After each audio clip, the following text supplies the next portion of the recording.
Então, pessoal, dando continuidade com o nosso curso de cálculo diferencial integral 3, mais especificamente estamos trabalhando com campos vetoriais conservativos. Você já tem uma noção de quando que o campo vetorial ele é conservativo. Vocês estão olhando para campos. Ah, sei lá, eu tenho um campo que mora em R2, o campo f de x e y. Esse nosso campo será conservativo quando acontecer o seguinte, meu pessoal. Vai existir uma função que é chamada função potencial, definida em ômega. Esse ômega é o mesmo conjunto onde essa f faz sentido. Tá o quê? O gradiente desse nosso φ é justamente o campo vetorial f. Aí já vimos que uma condição para que o campo seja conservativo é que seu rotacional seja zero. Então, esse campo vetorial f de x e y, ele é conservativo.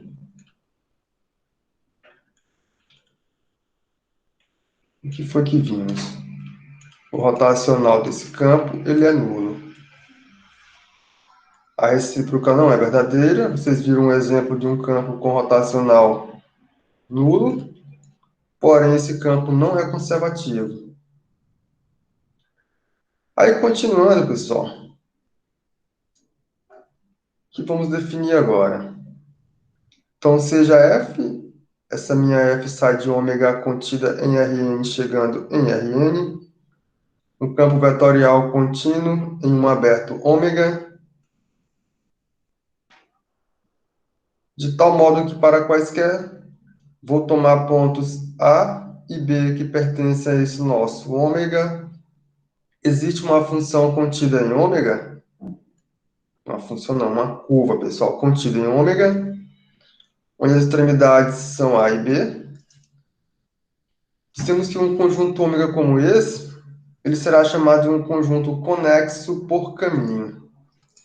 Vamos ver o que é essa definição.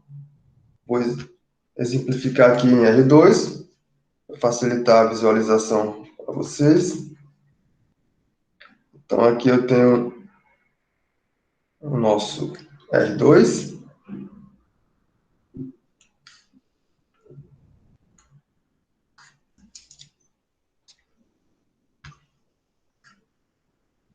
Aqui eu estou olhando para R2, aqui eu tenho o eixo X, o eixo Y, aqui é a origem. Aí eu vou tomar um aberto, o nosso aberto em R2, esse conjunto ômega aqui. Aqui é o nosso aberto. Conjunto esse que está definido no nosso campo vetorial F. Nosso campo faz sentido aqui. Aqui eu tenho um pontinho XY, que pertence a esse nosso ômega. Aí eu vou tomar dois pontos quaisquer em ômega, pessoal. Eu vou tomar em ômega um ponto A e vou tomar em ômega um ponto B. Aí o que acontece?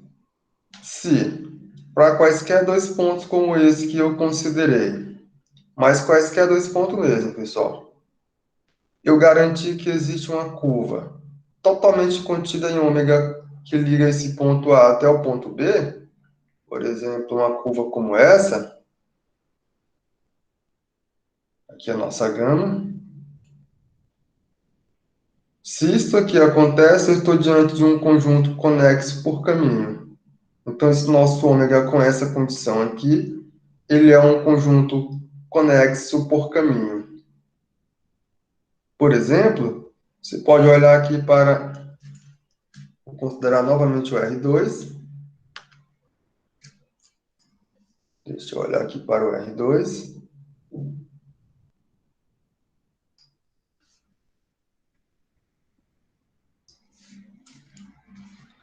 Ok.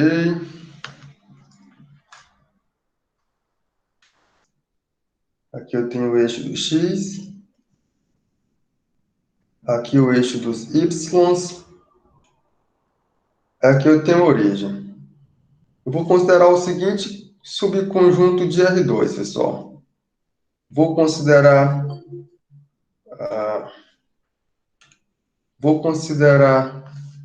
o R2, exceto o eixo dos y. Vou considerar como sendo nosso conjunto ômega esse conjunto. Eu vou tirar o eixo y do nosso conjunto. Então, quem vai ser o nosso ômega? Eu vou retirar somente esse eixozinho aqui, ó. Eu vou retirar ele. Eu retirei. O que restar é ômega, pessoal. O que restar aqui, tudo é ômega.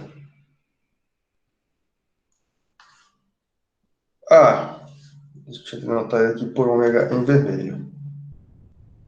Todo o restante é ômega. Nosso ômega é você olhar para todo R2 menos o eixo Y. Esse é o nosso ômega. Aí eu vou tomar nesse ômega este pontinho aqui, que eu vou chamar ele de A, e vou tomar este pontinho aqui, que eu chamo de B.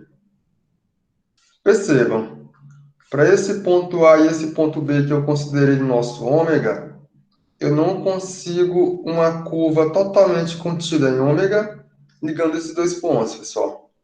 Porque qualquer curva que você considerar, não importa qual seja a curva que você escolha, ela tem que passar pelo eixo do Y. Então, eu não consigo uma curva totalmente contida em R2, que vai fazer a ligação entre os dois pontos, porque aqui eu tenho um problema bem no eixo do Y. Então, esse conjunto ômega aqui, ele não é um conjunto conexo por caminho. Não é. Mas se você restringir esse ômega simplesmente a um dos lados, ou que está à direita de Y ou à direita de X, aí sim você produz um conjunto conexo por caminho. Certo?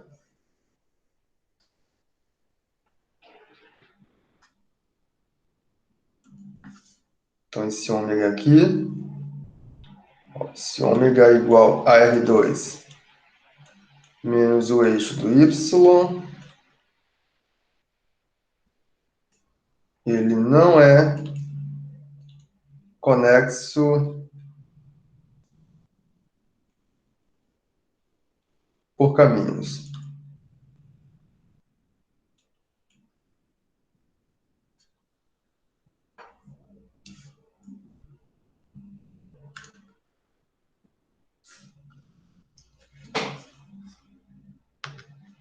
Eu pego novamente o R2. Deixa eu fazer bem separado aqui. Vou pegar aqui o nosso R2. Pego aqui também o R2.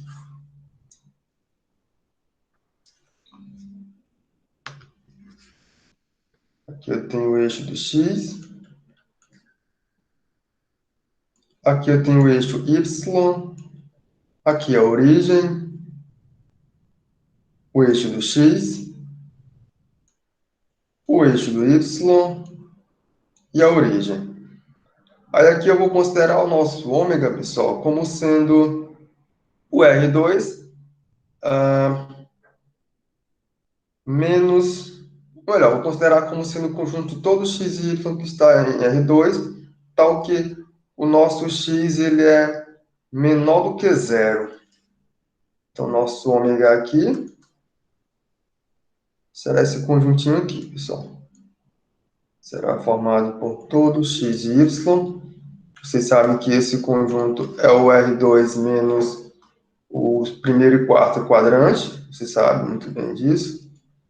Todos os elementos que estão em R2. Tal que esse nosso x ele é menor do que zero. Esse é o nosso conjunto ômega. É tudo que está para cá, à esquerda do y. E considero aqui o nosso ômega como sendo o conjunto de todo x e y pertencente a R2, Tá o quê? Esse nosso x é maior do que zero. Para qualquer dois pontos que você considerar aqui, peguei um ponto A e, sei lá, peguei um ponto B aqui. O A e o B pertencem a ômega. Para esses dois pontos que eu considerei, perceba que eu posso sempre obter uma curva ligando esse ponto A a esse ponto B. Sempre eu vou conseguir uma curva como essa, pessoal. Aqui eu tenho uma reta que também faz isso. Né? Não ficou uma reta não, mas pronto, ficou assim, não ficou uma reta. Posso também considerar uma reta. Então eu tenho várias curvas. Essa outra reta aqui.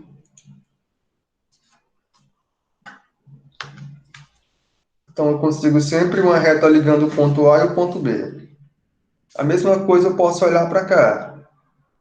Aqui eu tenho o ponto A e aqui eu tenho o pontinho B.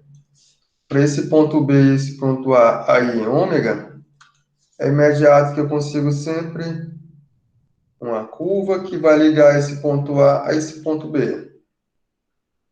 Então, esses conjuntos aqui, ômega e ômega aqui dados, são conjuntos conexos por caminhos. Então, esse ômega aqui,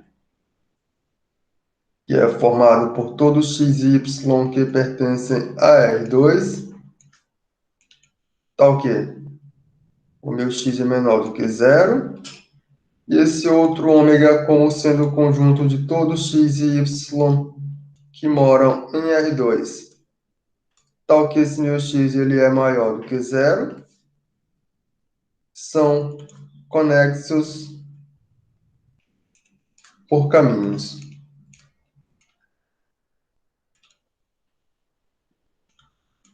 Então, eu não quero que vocês saibam formalmente mostrar isso aqui em argumentos matemáticos, não, pessoal. O que eu quero é que vocês olhem para o conjunto e consigam perceber que isso acontece.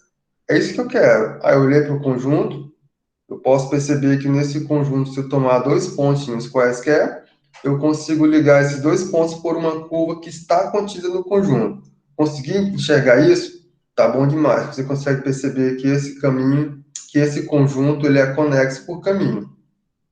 Já não acontece isso aqui nesse conjunto ômega, não. Peguei um A de um lado e o B do outro, não consigo ligar esses dois pontos por uma curva totalmente contida nesse meu conjunto ômega. Ela tem que passar pelo eixo dos y. Então, eu entendo dessa maneira, pessoal. Aí para frente. Para frente, porque o que podemos dizer? Dizemos que a integral de linha do campo vetorial f, ela independe do caminho de integração se acontecer o seguinte, pessoal.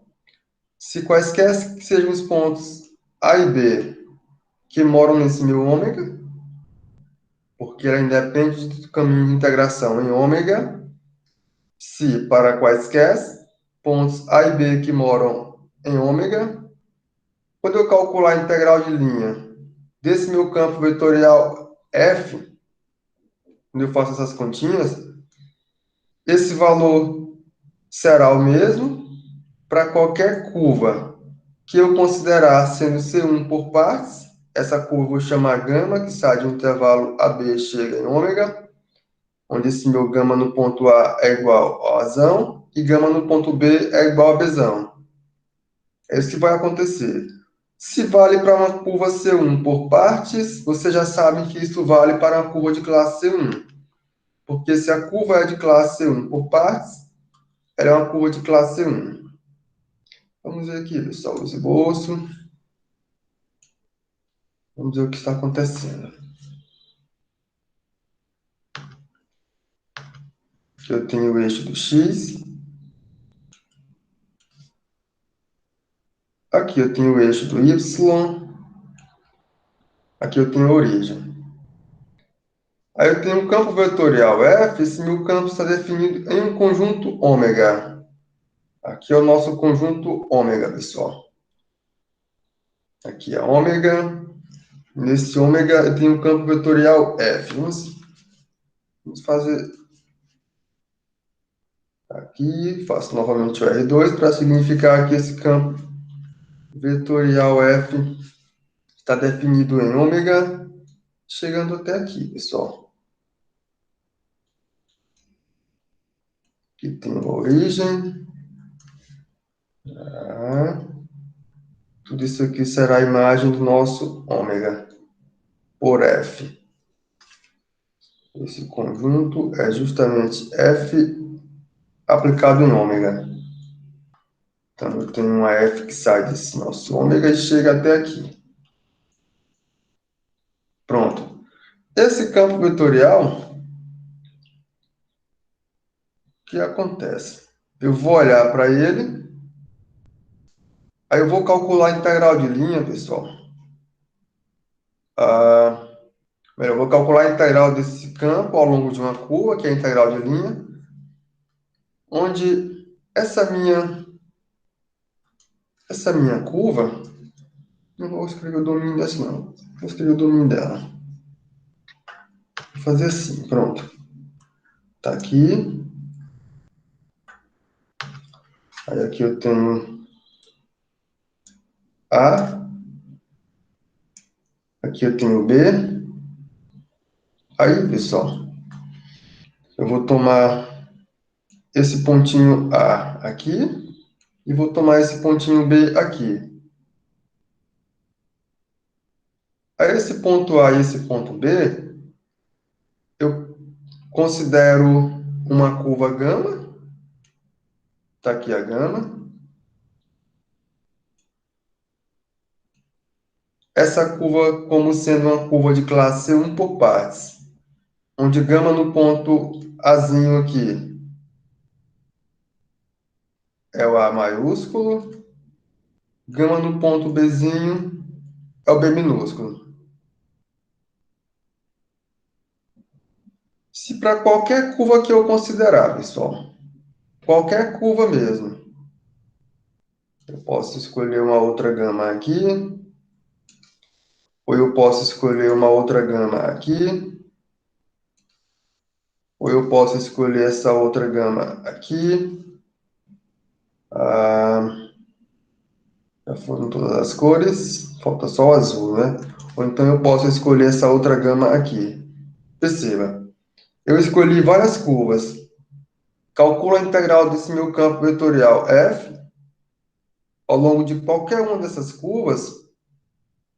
Lembrando que essas curvas têm extremidade no ponto A e no ponto B. Não necessariamente extremidade. Gama no ponto A é o Azão, gama no ponto B é Bzão. Para qualquer curva que eu considerei aqui, ou a amarela, ou a verde, ou a azul, ou a branca, ou a vermelha, isso aqui vai acontecer. Aí eu calculo a integral. Eu integrei esse meu campo F ao longo da curva em branco. Eu integrei esse meu campo F ao longo da curva em vermelho. Eu integrei esse campo F ao longo da curva em verde. Eu integrei esse campo F ao longo da curva em azul. Eu integrei esse campo F ao longo da curva em amarela. Essa integral tem que ser a mesma, pessoal. Se isso aqui acontece, eu estou diante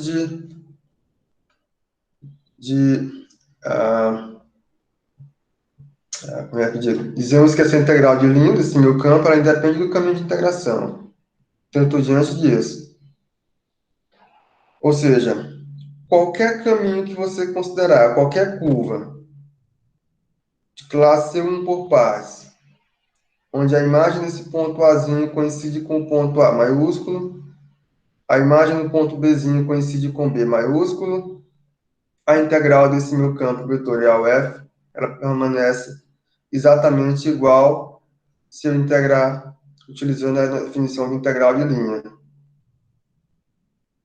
É isso que estamos dizendo. Aí, nesse caso, o que vamos fazer?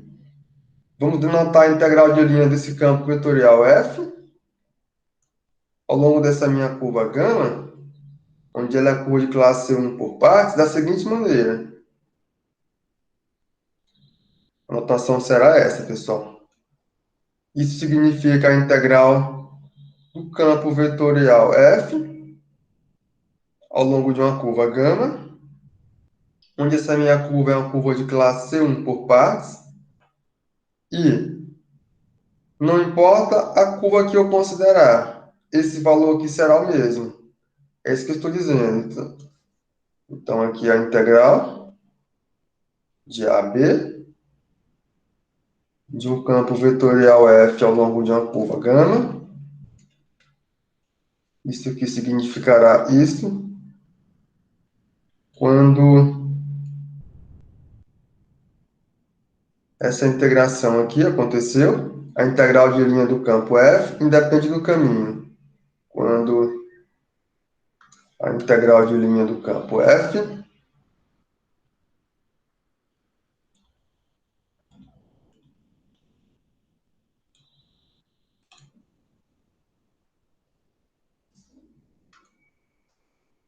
quando a integral de linha do campo F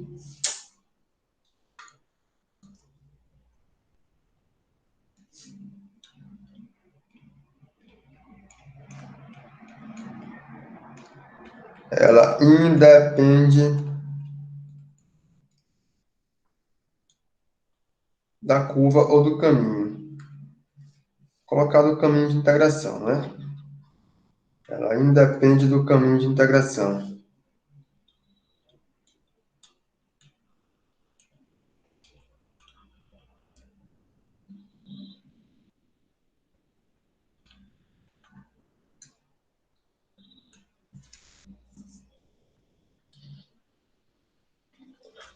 Além disso, pessoal, com as mesmas hipóteses, se eu estou diante de uma integral que depende do caminho de integração em um conjunto ômega, para qualquer ponto que você tomar, um ponto azão, você sabe que eu posso considerar esse A como sendo gama e um ponto azinho. Isso aqui é justamente um elemento que mora em R2, que é a imagem de um pontinho em um intervalo AB por uma curva de classe C1 por partes. Então, eu posso tomar sempre esse A, eu garanto que vai existir uma função potencial para esse campo vetorial F. Tal função potencial, ela pode ser obtida a partir dessa integral aqui, pessoal. A integral de AX desse meu campo vetorial F ao longo dessa curva gama. Aí vocês sabem, gama no ponto A é igual a Azão. Aí gama no ponto X qualquer é igual a X. É nesse sentido. Isso aqui é um elemento que mora em R2, isso aqui mora em R2 ou em Rn. Então agora eu consigo determinar quem são os campos potenciais. Está aqui, pessoal. Essa relação para encontrar quem é esse φ.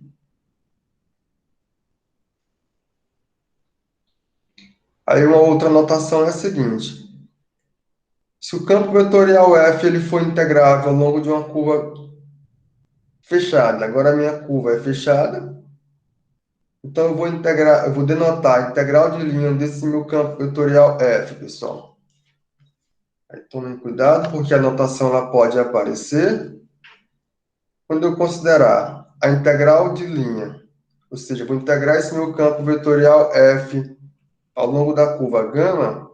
Se a minha curva for fechada, eu vou colocar na integral esta bolinha bem aqui para significar que eu estou integrando esse meu campo vetorial F ao longo de uma curva fechada. Então, essa notação aqui significa dizer que eu estou integrando o campo vetorial ao longo de uma curva fechada, pessoal. Aí, com isso, eu olho para o teorema 1.8. O que esse teorema garante, pessoal? Esse teorema garante o seguinte. Seja F, eu tenho um campo que mora em Rn. Esse meu campo é definido em um aberto ômega.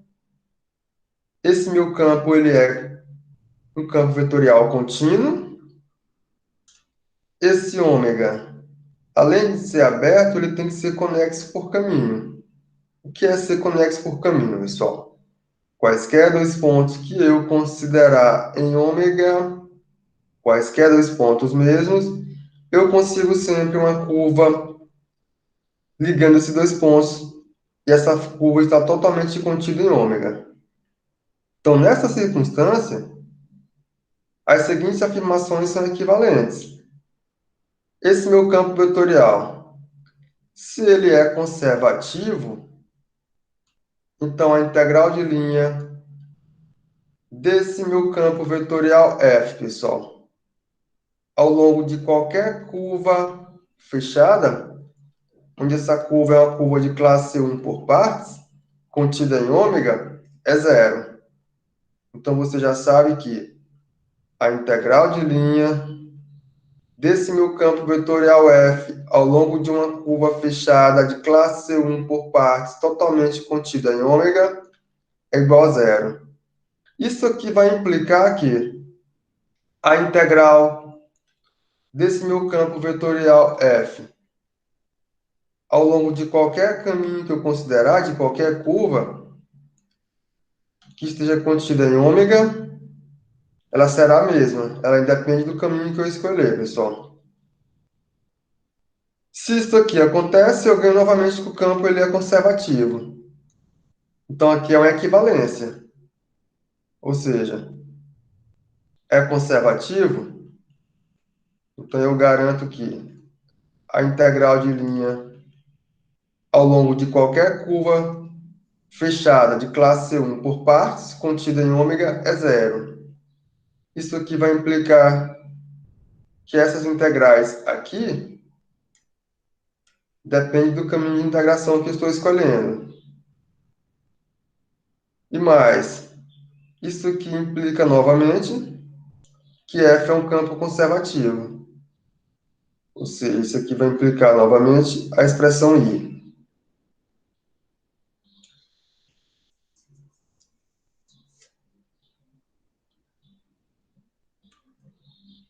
Então, agora você já sabe como verificar, além do que já tínhamos, quando um campo é conservativo. Basta eu olhar para a integral ao longo de qualquer curva fechada, de classe 1 por partes. Se ela for igual a zero, ele é conservativo para toda a curva. Se ele é conservativo, isto vale. A integral de qualquer curva fechada é igual a zero. A integral de f ao longo de qualquer curva fechada é zero. Se a integral ao longo de qualquer curva fechada é igual a zero, então eu ganho que esse campo independe do caminho de integração, integral desse campo. Se a integral desse campo independe do caminho de integração, eu garanto que a integral ao longo de qualquer curva fechada de classe 1 por partes, totalmente contida em ômega, é zero. Então, aqui é uma equivalência. Ou seja, eu saio daqui e venho para cá, saio daqui e venho para cá. Volto novamente e volto novamente. Aqui eu tenho uma equivalência. Aí, pessoal, dizemos que um aberto ômega contido em Rn, ele é um conjunto simplesmente conexo, quando o ômega é conexo por caminho, e toda curva fechada contínua, contida em ômega, ela pode ser deformada continuamente até se tornar um ponto em ômega, sem sair de ômega. Então, o que é que estamos dizendo? Vocês já sabem quando que um conjunto ele é conexo por caminho. Agora temos um pouco mais. Eu vou considerar R2 somente para ilustrar o que está acontecendo. Então, considerando R2, aqui eu tenho o eixo do X, aqui eu tenho o eixo do Y, aqui é a origem. O nosso ômega que eu vou considerar é esse conjuntinho aqui, pessoal. Aqui temos o nosso ômega. Esse conjunto ele já é um conjunto conexo por caminho. Vocês já sabem que é um conjunto conexo por caminho.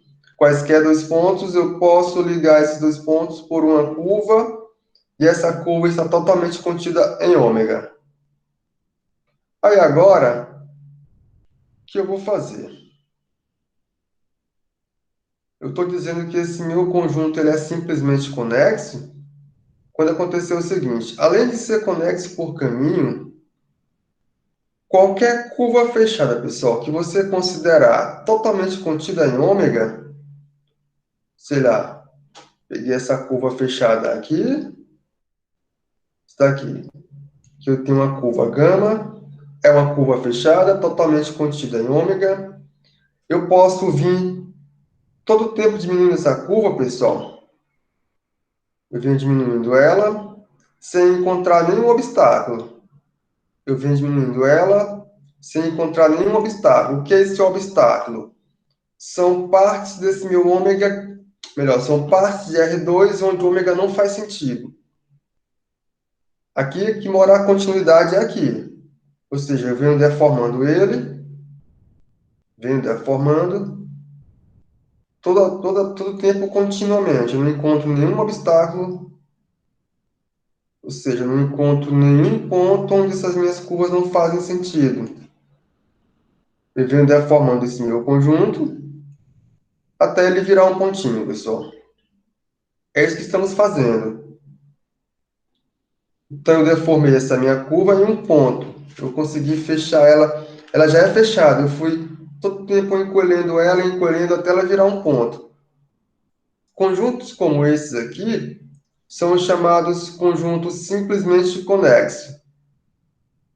Então, o conjunto, para ser simplesmente conexo, ele tem que ser conexo por caminho, e toda curva que eu considerar, eu posso deformar essa curva em um ponto de modo contínuo, pessoal.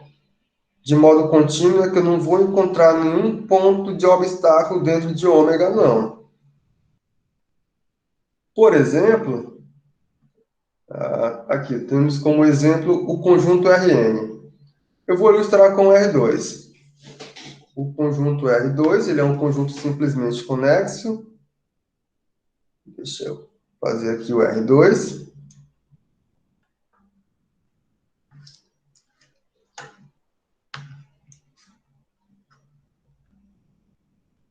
Aqui eu tenho X, aqui eu tenho Y. Eu vou colocar R2, mas o raciocínio é o mesmo para Rn. R2 é um conjunto conexo por caminho? É. Ele é conexo por caminho, pessoal. Disso você já sabe. Que o nosso ômega é R2. Ele é conexo por caminho. Isso você já sabe. Aí eu vou tomar uma curva fechada qualquer. Tomo uma curva fechada qualquer. Ah, tomei essa curvinha aqui. É uma curva que mora em R2. Eu posso deformar essa curva todo o tempo em R2, sem encontrar nenhum ponto onde essa minha curva não possa fazer sentido. Eu não vou encontrar esses pontos, não. Todos os pontos da deformação e a curva faz sentido. Todos os pontos mesmo. Aí eu venho deformando,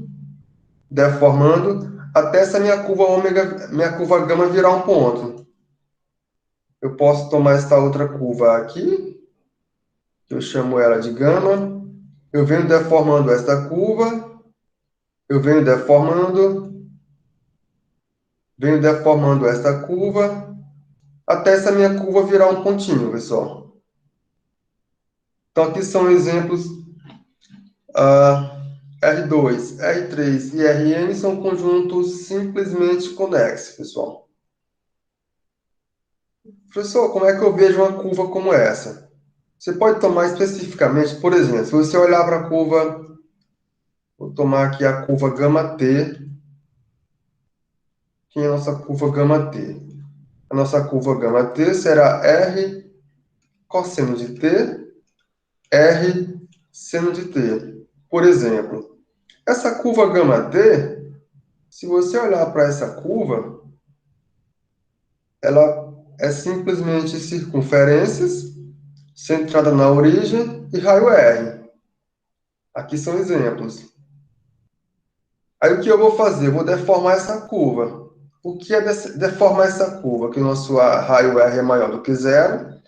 Eu vou tomando esse raio tão pequeno, pessoal, mas tão pequeno mesmo, que esse raio vai ficar bem próximo de zero. À medida que esse meu raio vai ficando menor, essa minha curva vai sofrendo deformação. Ah, diminuí mais o raio, a curva ficou mais próxima da origem. Diminuí mais o raio, ela ficou mais próxima da origem. Diminuí mais o raio, ela ficou bem próxima da origem. Vai chegar um ponto que essa minha curva vai ficar tão pequena que eu vou ter que confundir ela com esse pontinho. Então, eu consigo deformar bem essa curva. Como? Tomando esse raio bem pequeno mesmo. Agora, se eu olhar para R2 menos a origem, vamos ver o que acontece, pessoal, com R2 menos a origem. Aqui eu tenho R2 menos a origem. Eu olho para R2 e tiro a origem. Eu tenho o eixo X, o eixo do Y, aqui é a origem. Eu vou retirar a origem. Eu vou pintar ela com a outra canetinha para significar que eu removi a origem. Aqui é o nosso conjunto ômega, é simplesmente R2. Eu vou retirar a origem. Pessoal, perceba que esse conjunto ômega aqui, ele é um conjunto conexo por caminho. Perceba. Por que que ele é conexo por caminho? Para qualquer ponto que você considerar, não importa. Tá aqui, ó. Qualquer ponto que eu considerar em ômega, eu consigo uma curva ligando esses dois pontos, e essa curva está totalmente contida em ômega. Eu não vou conseguir uma reta aqui, perceba, mas eu consigo essa curvinha aqui. Ou então essa outra curva aqui. Então, conexo por caminho, esse meu conjunto é. Então, já sabemos que ele é conexo por caminho. Tranquilo. Resta saber se esse conjunto é simples. Eu quero saber se ele é simplesmente conexo. Será que toda curva fechada que eu tomar aqui em ômega, eu vou conseguir deformar essa curva em um ponto? Não. Por que não, pessoal? Porque eu posso tomar simplesmente a seguinte curva. Eu vou tomar essa mesma curva aqui, a gama t, r cosseno t, seno t. Se eu olhar para essa curva aqui, pessoal, tem uma gamazinha, gama t, que é o r cosseno t, r seno t. Eu não consigo deformar essa curva continuamente até ela se tornar um ponto. Por quê, pessoal? Eu vou todo tempo tomar essa curva bem pequena. Eu vou tomar ela bem pequena. Eu vou tomar ela bem pequena, com um raio bem pequeno. Mas vai chegar um ponto que esse negócio ele não vai poder ficar tão próximo da origem como desejamos, não, pessoal. Ou seja, aqui tem um problema, ele não avança demais. E assim eu posso olhar para, sei lá, uma outra curva que eu posso tomar da seguinte maneira, para ficar mais claro. Vou tomar a curva assim. Tá, aqui não precisa estar centrada na origem, para ficar mais claro. Pronto, uma curva como essa, fica bem mais claro. Uma curva como essa, perceba, pessoal. Se eu olhar para essa curva, eu vou estar deformando ela.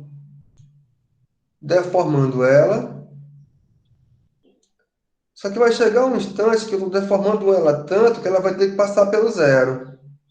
Percebam. Assim fica mais claro para vocês enxergarem. Ela vai passar pelo zero. Mas quando ela passar aqui no zero, tem um problema, que é sobre a origem, porque a origem não faz parte de ômega e ela vai ter que interceptar esse nosso ômega. Então, assim fica mais claro, pessoal. Eu não consigo deformar essa curva em um ponto. Fica melhor de ver dessa maneira, percebam. Eu fui fechando ela, fechando que eu digo é diminuindo a sua abertura, nesse sentido, porque ela já é fechada nos termos que defini a vocês. Mas eu vou sempre deformando ela, vai chegar um instante que ela vai passar pelo zero. Na hora que ela passar pelo zero, eu quebro a definição porque o zero não faz parte desse nosso conjunto ômega. Então, assim fica melhor para você enxergar. Então, o que eu quero que vocês consigam perceber é isso. Quando que um conjunto ele é conexo por caminho, vocês já viram, e ser simplesmente conexo significa isso aqui. Ele é conexo por caminho e qualquer curva fechada que considerarmos em ômega, eu posso deformar essa curva, deformar, até essa minha curva se tornar um ponto sem sair desse meu ômega. Certo? E por que que eu quero isso, pessoal? Porque, como eu disse a vocês no início, o campo vetorial, se ele é conservativo, é claro, com as suas hipóteses, então eu ganho que o rotacional desse meu campo é igual a zero. Mas eu mostrei a vocês, como exemplo, que se o rotacional é zero, eu não garanto que o campo ele é conservativo. Agora aqui entra o detalhe. Lá eu não dizia quem era esse conjunto, bastava ele ser um ômega, um subconjunto aberto do Rn. Mas agora, se eu olhar para esse ômega, aí sim, pessoal, eu consigo uma recíproca para aquele teorema. É o que vamos enunciar agora. Então, seja, eu tenho um campo vetorial de classe C1, definido em um subconjunto aberto ômega de Rn. Percebam?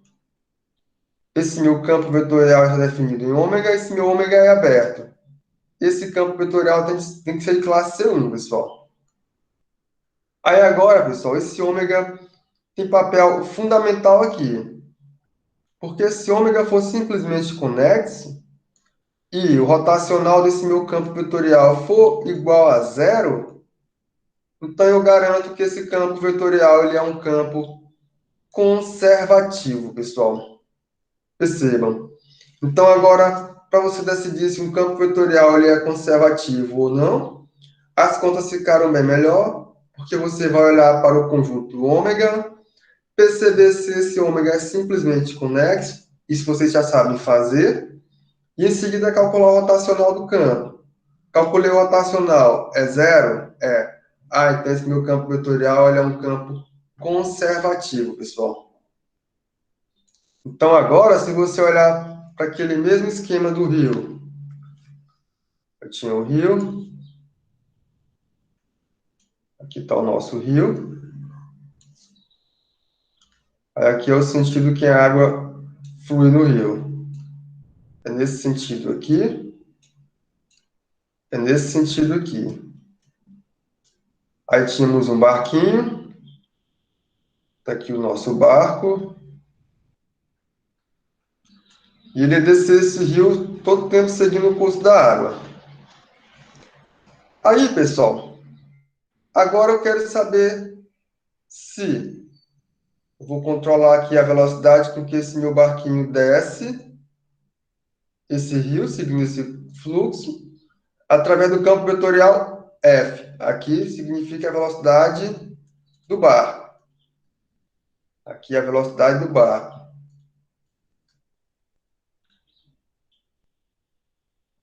Ok. Para mim decidir se esse barco vai descer suavemente, sem sofrer nenhuma alteração em sua posição, ou melhor, em sua posição. Se ele não vai dar uma virada assim, para me garantir que isso não vai acontecer, ou que ele vai chegar aqui no final ocupando essa posição dessa forma aqui, eu já sei como fazer isso, que eu posso olhar para esse leito do meu rio, para esse meu rio, como sendo um rio definido em um espaço simplesmente, em um conjunto simplesmente conexo, por exemplo, o R2 por completo. O R2 por completo ele é um conjunto simplesmente conexo. Ah, então aqui eu boto esse meu rio no R2. Vou mudar a canetinha. Agora eu coloco esse meu rio em R2. Está aqui. Como esse meu rio ele está no R2, eu sei que o R2 é um conjunto simplesmente conexo. Aqui é o nosso ômega, que é o nosso R2, que é um conjunto simplesmente conexo. Então, para me decidir qual é o melhor campo vetorial, pessoal. Eu quero decidir qual é o melhor campo vetorial que vai descrever a velocidade com que esse barquinho desce esse rio sem sofrer nenhuma mudança, nenhuma virada, não no sentido de naufragar, pessoal, aquela virada para um lado ou para o outro. Ele vai descer suavemente. Eu vou descrever isso através do vetor, o campo vetorial velocidade F. Ele tem que ser de classe 1 e o seu rotacional tem que ser igual a zero, pessoal.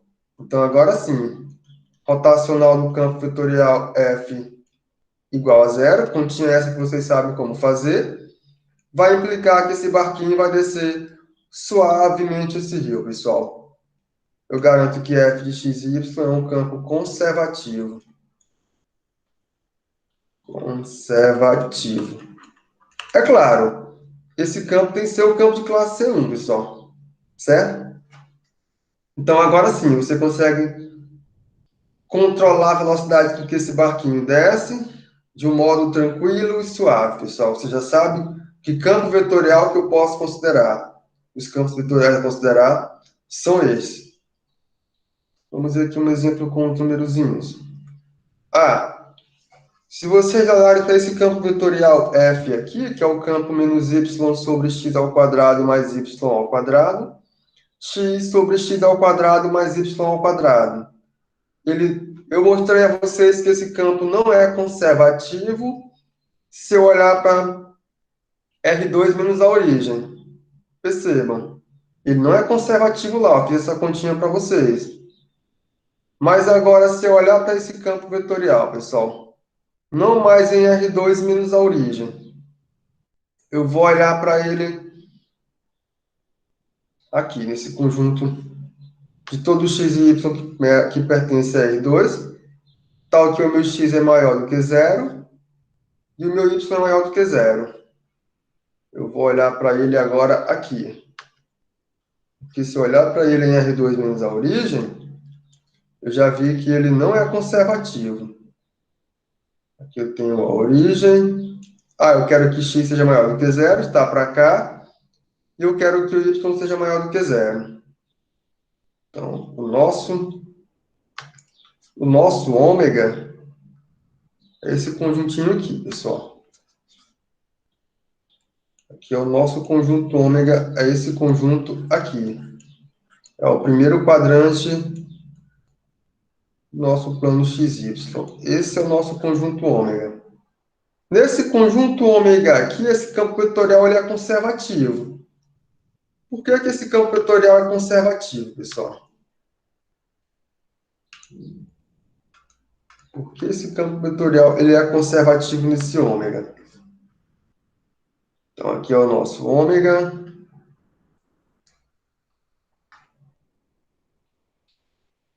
Ele é formado por todos x e y que pertencem a R2, tal que o nosso x é maior do que zero e o nosso y é maior do que zero.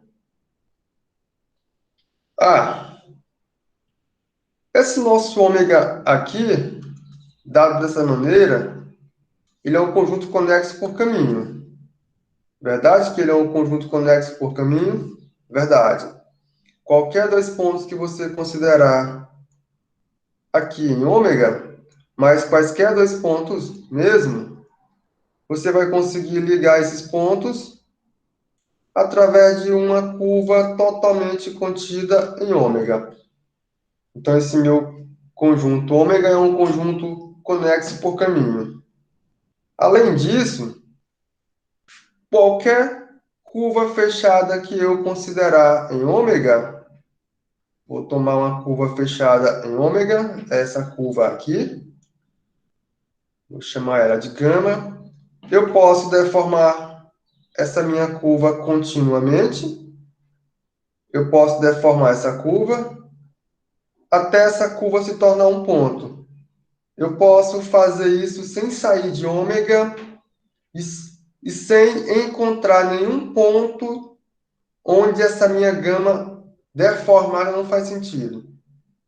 Então, eu posso, todo tempo, ir diminuindo o buraco que essa minha curva fechada gama faz até virar um pontinho.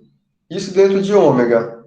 Então, eu ganho que esse nosso ômega ele é um conjunto não apenas conexo por caminho. Ômega ele é simplesmente conexo, pessoal. Esse conjunto ele é simplesmente conexo. Estamos diante de um conjunto simplesmente conexo. Aí eu vou olhar para o campo vetorial F. Esse campo vetorial F agora está dessa maneira aqui. Tá aqui, pessoal. Esse campo vetorial só possui problema quando o x e o y são ambos iguais a zero. Somente aí que ele possui problema. Então, é um campo de classe C1 em ômega. Esta componente é de classe C1 e esta componente é de classe C1.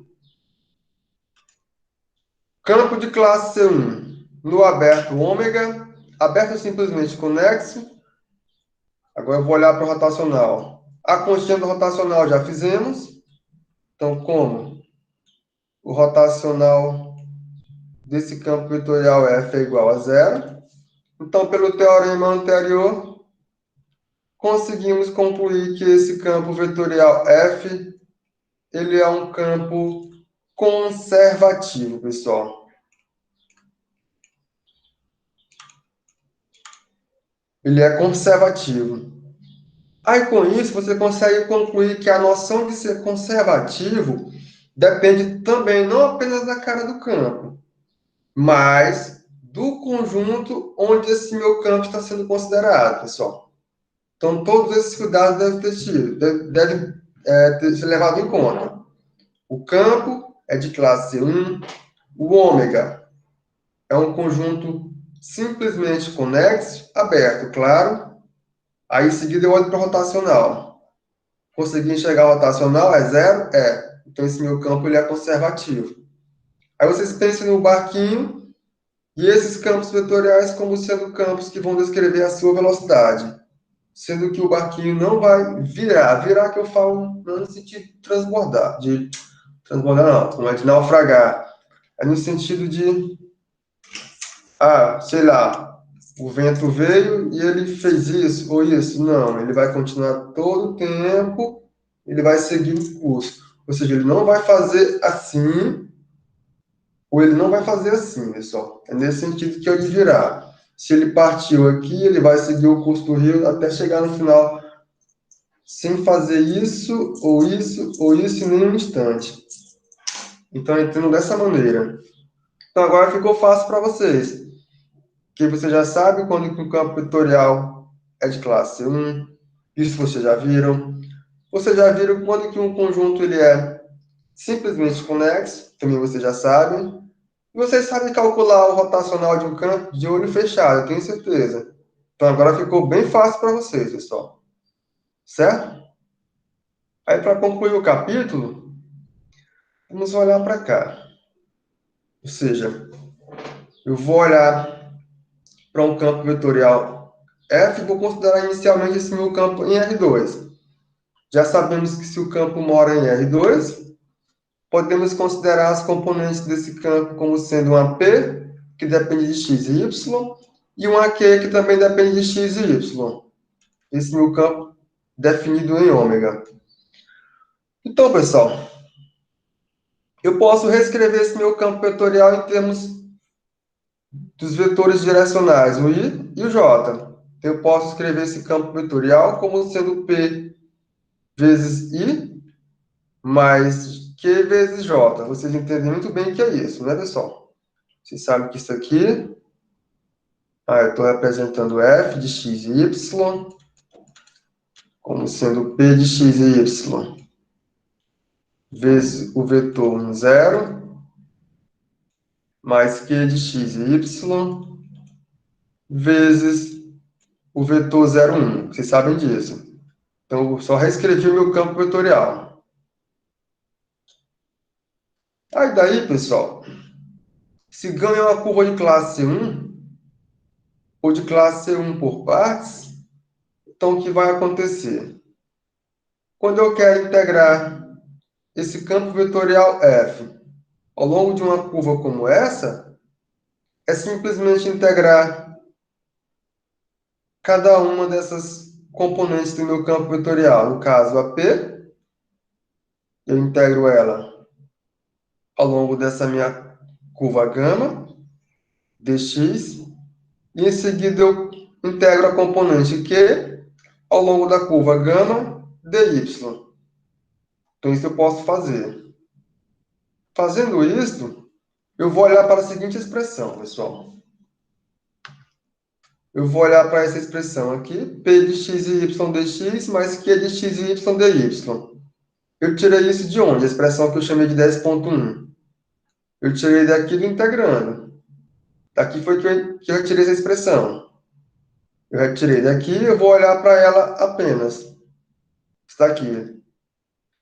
Uma expressão como essa aqui, onde P e Q são as componentes do campo vetorial F, isso aqui recebe um nome especial e é chamada de forma diferencial em ômega, pessoal. Isso aqui é chamado de forma, certo? Aí o que nos interessa? Nos interessa o seguinte, dizemos que essa forma diferencial dada aqui em 10.1 era uma forma diferencial exata se existe uma função φ, essa função é diferenciável, definida no ômega, que também é domínio do nosso campo vetorial F, tal que, se eu derivo parcialmente essa φ em relação à variável x, eu tenho P.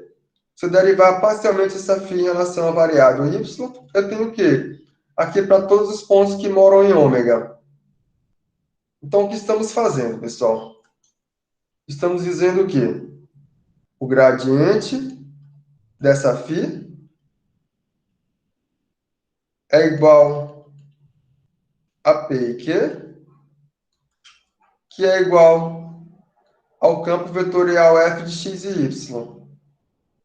Então, estamos dizendo que, se a forma diferencial é exata, o campo vetorial que deu origem a essa forma é um campo vetorial conservativo. É isso que estamos dizendo, pessoal. Percebam, a forma diferencial é exata, então o campo vetorial que deu origem à forma diferencial é um campo conservativo. Da mesma forma, se o campo vetorial ele é conservativo, eu posso escrever esse campo como P de x e y, Q de x e y. Eu posso escrever ele assim. Se ele é conservativo, então quando eu olhar para P de x e y dx, mais Q de x e y dy, isso aqui é uma forma diferencial exata, pessoal. Isso aqui é tal que isso aqui acontece. Então, sempre que aparecer uma forma diferencial e ela for exata, lembre-se do campo conservativo, que deu origem à forma, como sendo um campo conservativo. Certo? Lembre-se do campo vetorial, que deu origem à forma, como sendo um campo conservativo. Essa função φ, que chamamos ela de função potencial, ela agora será chamada simplesmente de uma primitiva para a forma 10.1. Isso aqui será a sua primitiva. Aí, como consequência, o que é que ganhamos, pessoal? Se eu olhar para o campo vetorial agora em R3, eu tenho as componentes P, Q e R, ambas definidas em ômega.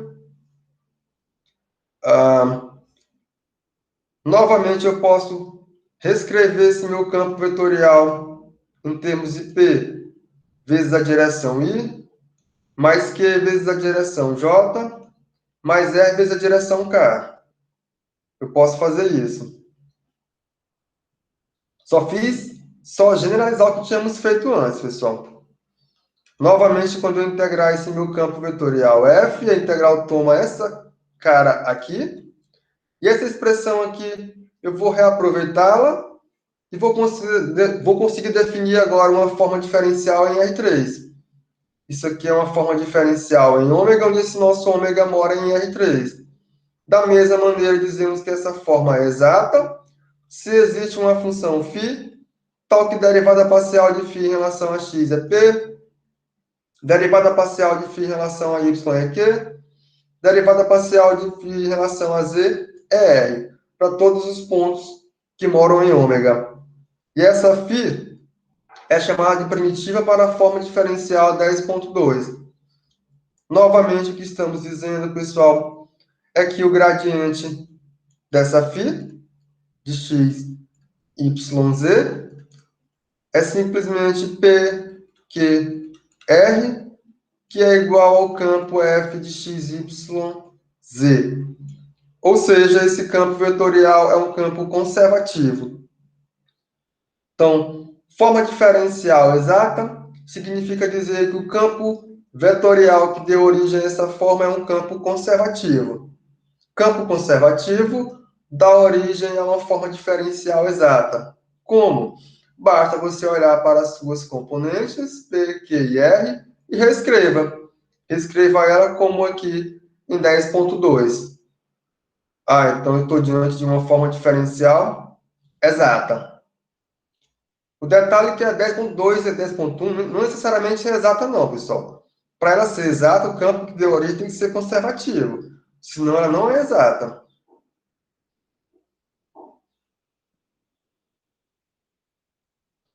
Aí se esse nosso F, isso aqui é uma forma diferencial exata, em ômega, aí eu olho para as suas componentes, a P de x e y e a Q de x e y, são de classe C1, então o que vai acontecer? Só o que tínhamos? Tínhamos que, percebam, tínhamos que a derivada parcial de φ, essa minha forma sendo exata, isso aqui é P, e tínhamos que a derivada parcial de φ em relação à variável y era Q. Então agora eu derivo parcialmente P em relação à variável y. Isso aqui é a derivada parcial segunda de φ em relação a y e em relação a x. Só que isso aqui ainda é igual à derivada parcial de q em relação à variável y, que é essa expressão aqui 11.1.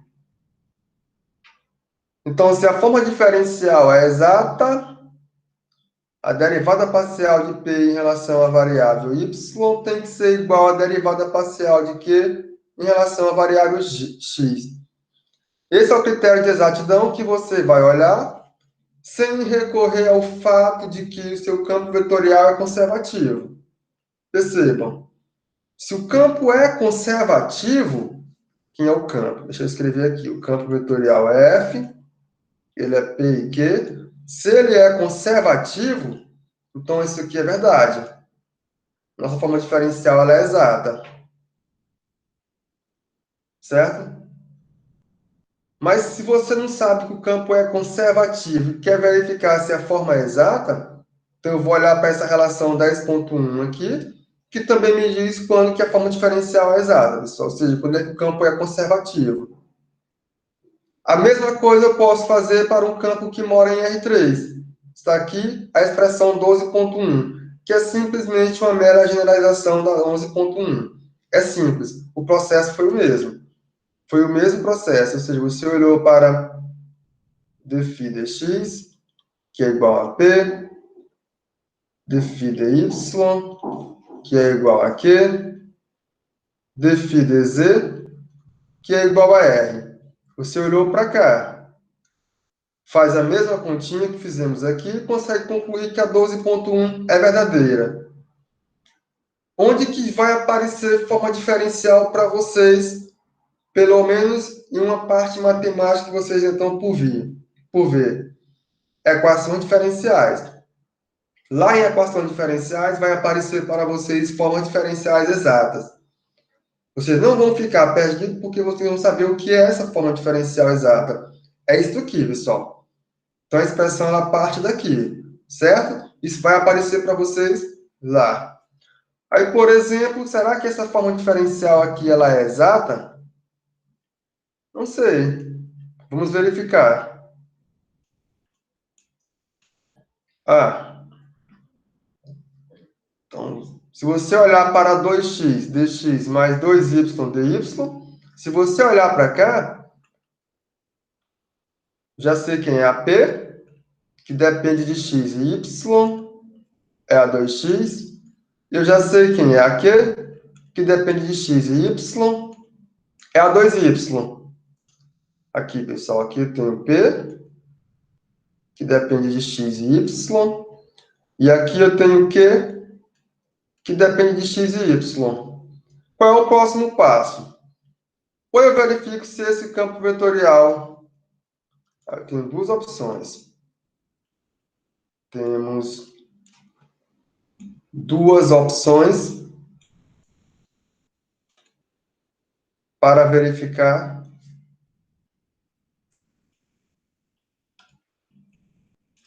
se essa forma é exata.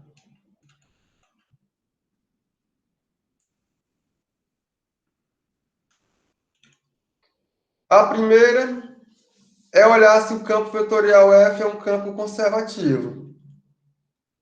A primeira é olhar para o campo F de x e y, que é o campo 2x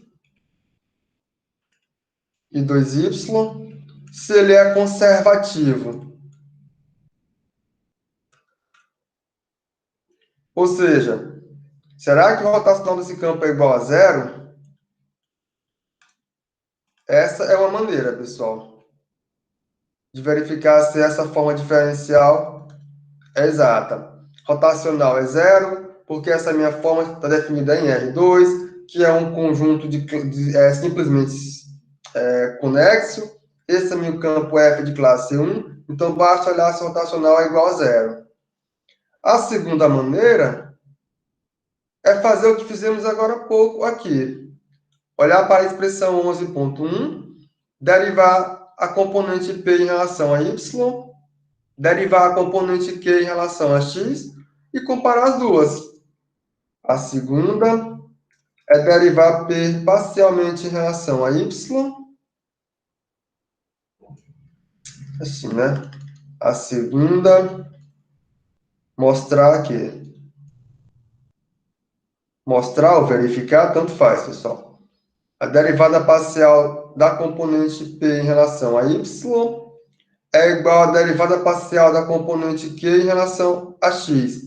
Em ômega, o nosso ômega ele é R2, porque esse nosso campo vetorial F faz sentido em todo o R2.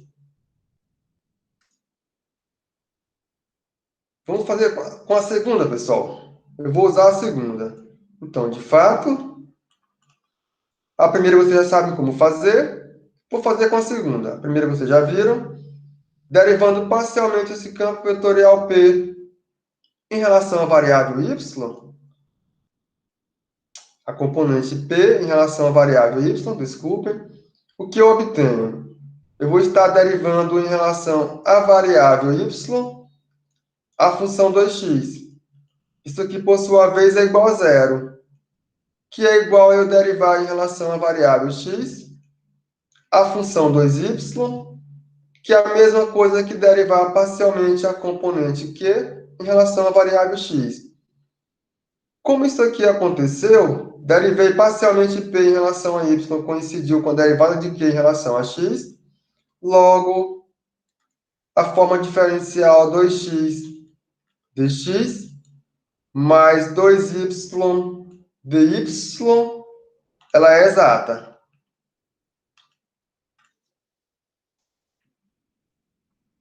Vamos para o próximo exemplo. Essa forma diferencial y dx mais 2xy não é exata. Novamente, vocês têm duas maneiras de fazer, pessoal. Deixa eu escrever aqui.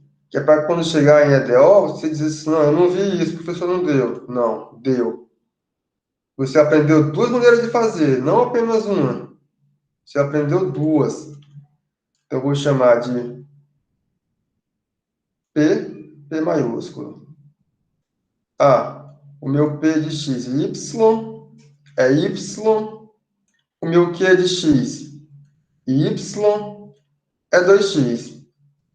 Novamente, temos duas maneiras para fazer essa conta. Temos duas maneiras. Duas maneiras de verificar a exatidão.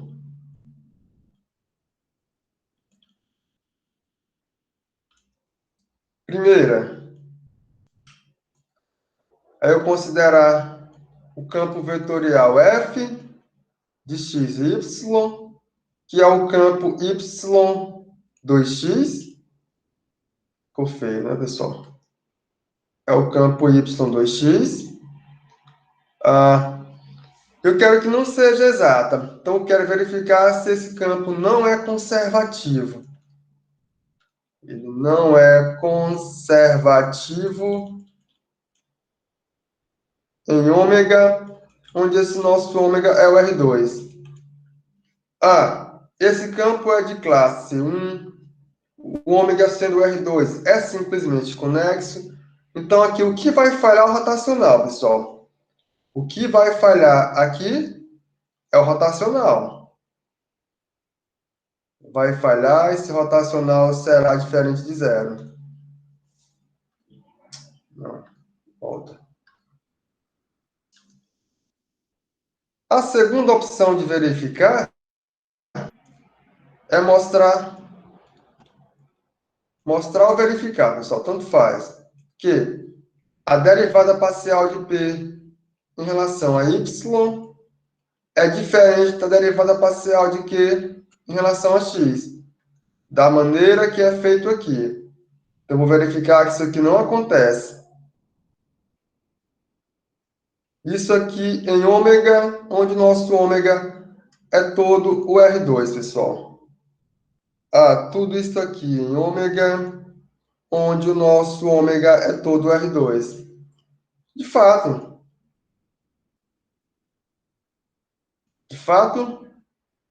derivando parcialmente a componente P em relação à variável y, aí eu derivar parcialmente em relação à variável y, a função y. Isso aqui é igual a 1. Se eu derivo parcialmente a componente q em relação à variável x, aí eu derivar parcialmente em relação à variável x, a componente 2x. Isso aqui é igual a 2. Logo, derivada parcial de P em relação à variável y é igual a 1, que é diferente de 2, que é igual à derivada parcial de Q em relação a x. Portanto, pessoal, esse campo vetorial não é... Essa forma diferencial não é exata, pessoal. Essa forma diferencial, ela não é exata, pessoal. É isso que eu quero dizer a vocês. Aí só uma observação que eu não falei a vocês, mas uma coisa que eu acho legal aqui, pessoal. Cadê?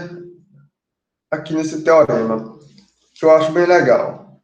Percebam. Voltando ao teorema 20.1, esse meu campo vetorial de classe 1, esse aberto, esse nosso aberto é simplesmente conexo e rotacional é zero. Então, agora esse nosso campo é conservativo. Então, se você olhar para o campo, é de classe 1, rotacional do campo é zero. E esse nosso conjunto, onde o nosso campo faz sentido, é um aberto simplesmente conexo.